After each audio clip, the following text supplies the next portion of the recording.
بسم اللہ الرحمن الرحیم۔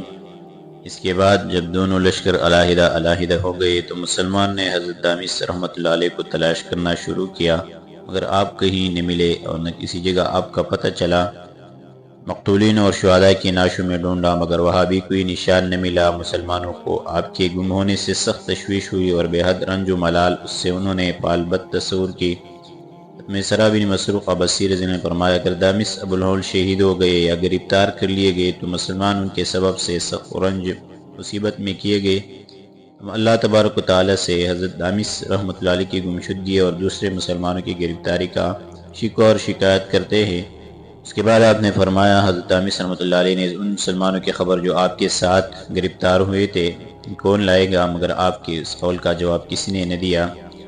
راوی کا بیان ہے کہ رومیوں نے پھر متفق ہو کر مسلمانوں پر ایک اچانک حملہ کر دیا اور اس زور سے مسلمانوں پر گرے کہ علماء والحفیظ عرب چونکہ 4000 تھے اور رومی 30,000، اس لیے مسلمانوں کے لیے ایک آدمی پر رومی 10 20 اور 50 کلو کی طرح گر پڑے تھے اور اسے قتل یا گرفتار کر لیتے تھے۔ مسلمانوں کے لیے یہ لڑائی نہایت پریشان کن تھی اور نیز و تلوار ان پر چاروں طرف سے چل رہے تھے۔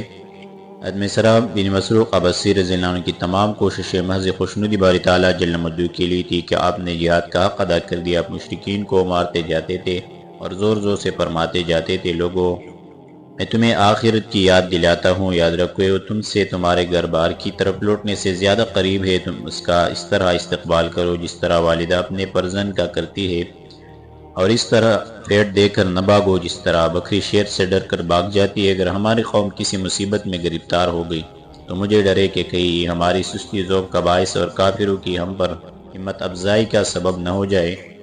اس کے بعد آپ نے بلند آواز سے فرمایا، مسلمانوں اپنی اپنی تلواروں کو میں توڑ کر پھینک دو اور ان کے قبضوں کو اپنے اپنے دائیں ہاتھ میں لے لو، تمہارے لیے نجات کا یہی ایک طریقہ ہے۔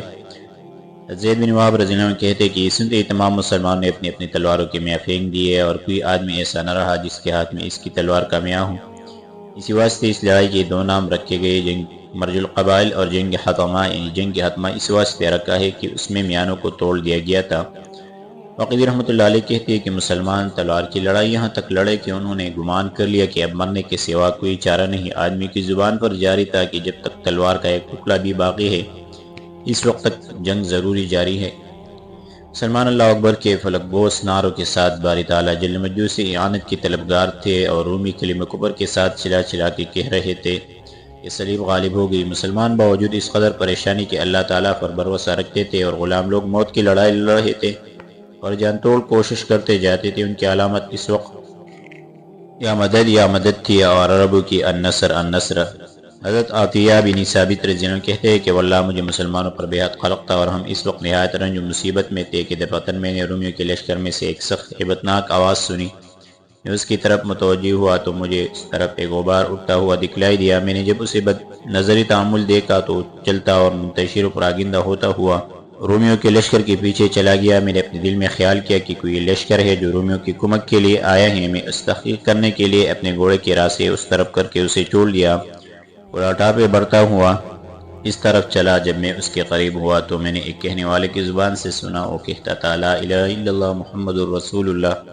وہ دراصل مسلمانوں کا ایک گروہ تھا جو رومیوں کے وسط لشکر میں اپنی بہادری شجاعت کے کرتب دکھلا رہا تھا۔ میں نے یہ آواز سن کر اپنے دل میں خیال کیا کہ شاید یہ فرشتوں کی آوازیں ہیں۔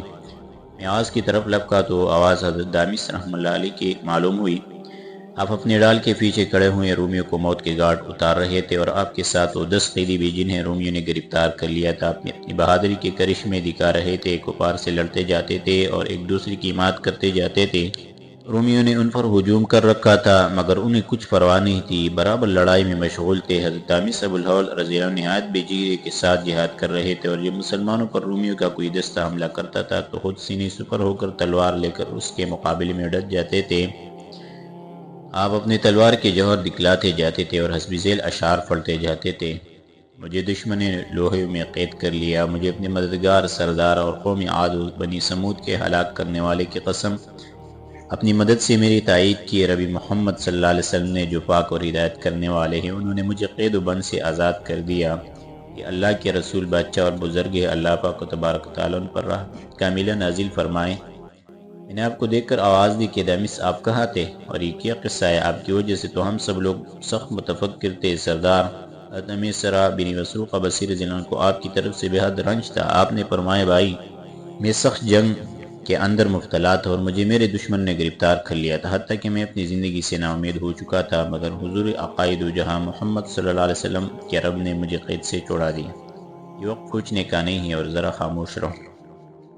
عطیہ بن ثابت رضی اللہ عنہ کہتے ہیں کہ میں حضرت میسرہ بن مسروق بصری کی طرف دوڑا۔ آپ نے مشرکین کے خون سے زمین چورنگ کر رکھی تھی، اور آپ کے ہاتھ میں جو نشان تھا وہ کفار کے خون کے چینٹوں سے سرخ ہو کر ہوا میں لہلہا رہا تھا۔ میں نے اپنے آپ کو آواز دی، سردار جناب کو مبارک ہو۔ آپ نے فرمایا اللہ پاک و تبارک تعالیٰ تم پر رحم فرمائے، کیا خوشخبری لائے؟ کیا مسلمانوں کی کوئی کمک پہنچ گئی ہے؟ میں نے عرض کیا نہیں، بلکہ ہمارے آقا مولا محمد سید البشر صلی اللہ علیہ وسلم کی رب کی طرف سے مدد آئی ہے۔ تھامس ابو الہول رحمہ اللہ نے ان کے تمام ساتھی قید روم سے آزاد ہو گئے ہیں۔ عطیہ بن ثابت رضی اللہ عنہ کہتے ہیں کہ میں بھی ابھی یہ کہہ رہا تھا کہ حضرت دامس ابو الہول رحمہ اللہ اور آپ کی ہمراہی تشریف لے آئے۔ اس وقت تمام ایسے ہو رہے تھے جیسے کہ کوئی شخص خون کے دریا میں تیر کر آیا ہوں۔ آخر دونوں لشکر جدا ہوئے اور جن کے وہ شرارے جو اڑ اڑ کر آسمان تک پہنچ رہے تھے فروغ ہوئے۔ خدا کی قسم ہمارے کل آدمی 50 یا دو کم 50 کام آئے تھے، اور دشمن کے 3000 بلکہ اس سے بھی زیادہ تلوار کی نظر ہو چکے تھے، اور یہ تعداد ان مقتولین کے ماں سوا تھی جو حضرت دامس ابو الہول رحمہ اللہ اور آپ کے ساتھیوں نے فراہم کی تھی، کیونکہ آپ اور آپ کے ہمراہیوں نے علیحدہ ان لوگوں کو جنہوں نے آپ کو گرفتار کر رکھا تھا موت کے گھاٹ اتارا تھا۔ حضرت میسرہ بن مسروق بصیر رضی اللہ عنہ نے حضرت دامس ابو الہول رضی اللہ عنہ کو دیکھ کر اس طرف چلنے کا قصد کیا اور چاہا کہ اپنے گھوڑے سے اتر کر پیادہ ہو کر انہیں سلام کروں گا، مگر حضرت دامس رحمہ اللہ نے انہیں قسم دے کر اس سے منع کیا اور کہا کہ جناب ایسا نہ کرے۔ حضرت میسرہ بن مسروق بصیر رضی اللہ عنہ نے بڑھ کر ان سے معانقہ کیا، پیشانی پر بوسہ دی اور فرمایا دامس کیا بات ہوئی تھی؟ انہوں نے کہا سردار رومیوں نے ہجوم کر کے اول میرے گھوڑے کو قتل کر دیا تھا، جب میں اس کے اوپر سے گر پڑا تو پھر مجھے گرفتار کر کے ویڑیا پہنا دی۔ یہی کام میرے ساتھیوں کے ساتھ کیا گیا، ہم اپنی زندگی سے ہاتھ دھو بیٹھے تھے، مگر جب رات ہوئی اور اس کی ظلمت کی چادر نے ہمیں اپنے اندر چھپا لیا تو میں نے رسول اللہ صلی اللہ علیہ وسلم کو یہ فرماتے ہوئے دیکھا لا باس علیک یا دامس عالم ان منزلت عند اللہ عظیمت دامس، کچھ حرج نہیں، یاد رکھو اللہ پاک کے نزدیک تمہارا مرتبہ بہت زیادہ بلند ہے۔ اس کے بعد آپ نے دست مبارک سے ان بیڑوں کو پکڑ کر کھینچا، وہ کھل کر نیچے گر پڑے۔ اس طرح پھر آپ نے طوق و زنجیر کو کیا، وہ بھی مجھ سے علیحدہ ہو گئی۔ اس کے بعد میں نے ہمراہیوں کے ساتھ بھی جناب نے ایسا ہی کیا اور فرمایا البشر والنصر اللہ فانا محمد رسول اللہ، اللہ جل جلالہ کی مدد و نصرت سے خوش ہو جاؤ، میں محمد رسول اللہ ہوں صلی اللہ علیہ وسلم۔ اس کے بعد آپ سے پوشیدہ ہو گئے، ہم نے تلواروں کو میں سے کھینچا اور رومی پر جا پڑے، حملہ کیا اور انہیں قتل کرنے لگے۔ اللہ پاک تبارک و تعالیٰ اور جناب محمد رسول اللہ صلی اللہ علیہ وسلم نے ہمارے ان کے مقابلے میں مدد فرمائی اور ہم ان پر خروج کر کے صحیح سالم جناب کے پاس آ گئے۔ یہ ہمارا قصہ اور حال ہے جو آپ کی جناب میں بیان کر دیا۔ یہ سن کر مسلمانوں میں تکبیر و تحلیل کی فلک شگاف نعرے بلند ہوئے اور انہوں نے حضرت بشیر و نذیر صلی اللہ علیہ وسلم پر درود شریف بھیجنا شروع کیا۔ باقی رحمۃ اللہ علیہ کہتے ہیں کہ رومی فوج کا سپہ سالار یارس نامی ایک شخص تھا، جب اس نے اپنی فوج کی حزمیت اور اپنے آدمیوں کا قتل لے گیا تو اپنے سرداروں کو جمع کر کے کہنے لگا مسیح سے قسم بادشاہ نا امید و نامراد ہو گیا، تم اس کے حامی ہو، اگر تم نے نہایت شانی اور سخت سے نہیں لڑو گے میں قبل اس کے کہ عرب تمہیں قتل کرے خود تمہیں موت کے گھاٹ اتار دوں گا اور تمہارے تمام حالات سے بادشاہ کو اطلاع دے دوں گا۔ انہوں نے اس کے سامنے حلف اٹھایا کہ جب تک ہمارے دم میں دم باقی ہے اور ہمارا ایک آدمی بھی میدان میں موجود رہے گا اس وقت تک ہم کبھی میدان سے نہیں ہٹیں گے۔ جب اس نے اسے اچھی طرح عہد و میثاق کرا لیے تو اس نے انہیں حکم دیا کہ وہ فعال کی تمام چوٹیوں اور خوف کی جگہوں میں آگ روشن کر دینے اس تمام شہروں میں اس بات کی منادی کرا دے کہ شہر کے تمام آدمی میدان کا رضار میں آ جائے۔ چنانچہ جگہ جگہ رات کو آگ روشن کرا دی گئی اور منادی کے بعد ہر طرف سے آدمی منتشر ٹڈیوں کی طرح آ کر اس کے پاس جمع ہونے لگے، حتیٰ کہ 2 روز تک برابر اس کے پاس آ کر جمع ہوتے رہے اور قریب 20,000 آدمیوں کے آ کر وہاں مجتمع ہو گئے۔ مسلمان نے اس کی پرواہ نہیں کی۔ جب اگلا روز ہوا تو حضرت میسرہ بن مسروق عبسی رضی اللہ عنہ نے مسلمانوں کو نماز خوف پڑھائی۔ ادھروں میں سب سے پہلی نماز خوف تھی اور آپ کا نشان سب سے پہلا نشان تھا جو دروں میں داخل ہوا تھا۔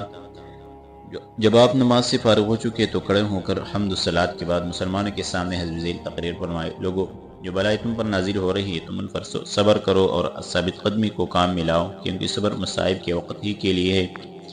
یہ دراصل ہم پر اللہ پاک تبارک و تعالیٰ کی ایک رحمت ہے، کیونکہ اس وقت ہم دشمنوں کے نرغمے ہیں، چاروں طرف سے دشمن نے ہمیں گھیر رکھا ہے اور ہم اللہ پاک و تبارک و تعالیٰ کی مدد نصرت کے بغیر ان سے نہیں لڑا کرتے۔ امیر ابو عبیدہ بن جراح نے مجھے یہ حکم دیا تھا کہ میں تمہیں لے کر زیادہ دور نہ نکل آؤ، اب ہمارے اور ان کے درمیان 7 روز کی مسافت حائل ہے۔ تو عبیدہ بن جراح کو یہ خبر نہیں تھی کہ ہمارا مقابلہ اپنے بڑے لشکر سے ہو جائے گا۔ سعید بن زید بن عمرو بن نفیل عدوی رضی نے کہا، میسرہ، اس تقریر سے آپ کا کیا مطلب ہے؟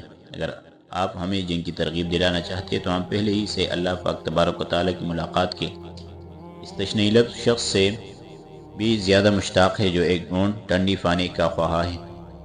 آپ نے فرمایا، میرا مطلب اس سے یہ ہے کہ میں اس اہم کام میں تمہارا مشورہ طلب کروں۔ میں اپنی رائے میں مناسب دیکھ رہا ہوں کہ کسی آدمی کو حضرت امین الامت رضی اللہ عنہ کی خدمت اقدس میں روانہ کر دو، ممکن ہے کہ وہ کسی طرح ہماری مدد و نصرت فرما سکے اور ہمارے بھائی ہماری مدد کو پہنچ جائیں۔ سعید بن زید بن عمرو بن نفیل عدوی نے کہا کہ واقعی جناب کی رائے بہت صائب ہے، ایسا کرنے میں کچھ حرج نہیں۔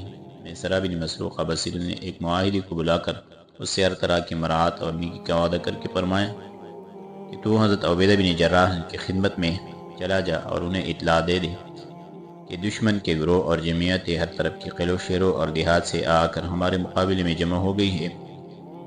نیز وہ تمام کیفیت جو تو نے یہاں دیکھی ہے مفصل ان سے بیان کر دیں۔ اس کے بعد کیا ہوا انشاءاللہ آگے درس میں ذکر کریں۔